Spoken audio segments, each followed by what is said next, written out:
संभाव्य पुराची परिस्थिती लक्षात घेता आणि पुराचं पाणी मळे भागात पसरू लागल्यानं महानगरपालिकेच्या वतीनं लक्ष्मी दड्डू आणि कटके गल्ली परिसरातील 10 कुटुंबांचं स्थलांतर श्रीमंत ना. बा. घोरपडे नाट्यगृहातील सुरक्षा छावणीत करण्यात आले।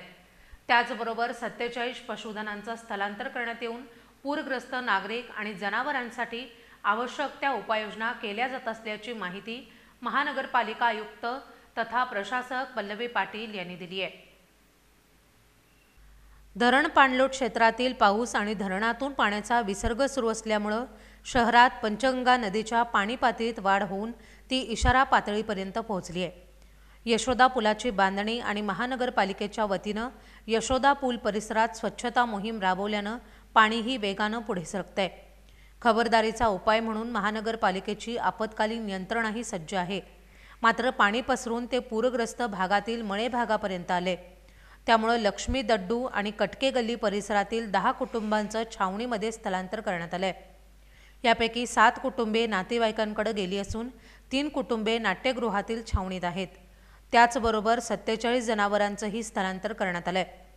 महानगरपालिकेच्या वतीनं 40 छावण्या सक्रिय ठेवण्यात आल्या आहेत। त्याचबरोबर स्थलांतरित नागरिकांसाठी जेवण, मुलांसाठी दूध, बिस्किटे आणि आवश्यक साहित्य तसंच जनावरांसाठी चाऱ्याची व्यवस्था करण्यात येत आहे। महानगरपालिकेची यंत्रणा सज्ज असून नागरिकांनी घाबरून जाऊ नये। प्रशासनाकडून केल्या जाणाऱ्या सूचनांचं पालन करून नागरिकांनी प्रशासनाला सहकार्य करावं असं आवाहन आयुक्त पल्लवी पाटील यांनी केलंय। आज आपल्याकडे पंचगंगा नदीची पातळी जी आहे ती 67.9 इंच एवढी आहे। आपली इशारा पातळी ही 68 फुटाची आहे आणि धोका पातळी 71 फूट आहे। तथापि पाणी आता पसरायला लागलेलं आहे आपल्या रहिवासी भागामध्ये। त्यामुळे आम्ही काही कुटुंब स्थलांतरित करायला सुरुवात केलेली आहे। पैकी लक्ष्मीदड कटके गल्ली येथील 10 कुटुंब स्थलांतरित झालेले आहेत। त्यापैकी 7 कुटुंब ही त्यांच्या नातेवाईकांकडे शिफ्ट झालेले आहेत आणि 3 कुटुंब ही आपल्या छावण्यांमध्ये शिफ्ट झालेले आहेत। तसेच आपल्याकडे जवळपास 47 पशुधन हे आपल्या छावण्यांमध्ये शिफ्ट झालेलं आहे आणि त्यांची पर्यायी व्यवस्था सगळी करण्याची कारवाई आमच्या महापालिकेमार्फत सुरू आहे। किती छावण्या तयार केल्या? आम्ही टोटल 40 छावण्या ऍक्टिव्ह ठेवलेल्या आहेत। आता पहिली जी छावणी आपण सुरुवातीला ज्यावेळेला पाणी येतं त्यावेळेला जी केलेली असते ती म्हणजे आपलं घोरपडे नाट्यगृह। इथं आता पहिली छावणी सुरू केलेली आहे। जर गरज पडली तर पुढच्या सगळ्या छावण्या आम्ही ऍक्टिव्हेट केलेल्या आहेत। आमची सर्व यंत्रणा ही फील्डवर आहे, ऍक्टिव्ह आहे आणि नागरिकांनी घाबरून जाऊ नये। फक्त प्रशासनाने सांगितलेल्या सर्वच गोष्टींचा पालन करावं असं आम्ही आवाहन करतो।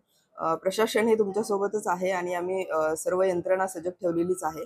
फक्त नागरिकांनी आमच्या यंत्रणेला सहकार्य करावे ही विनंती। गेल्या वर्षी नाट्यगृहामध्ये लहान मुलांना सिलेंडर वापरून दिला नव्हता, त्याला बोळा होत होता, त्यामुळे त्यांना सिलेंडर वापरण्याची मुभा आहे का?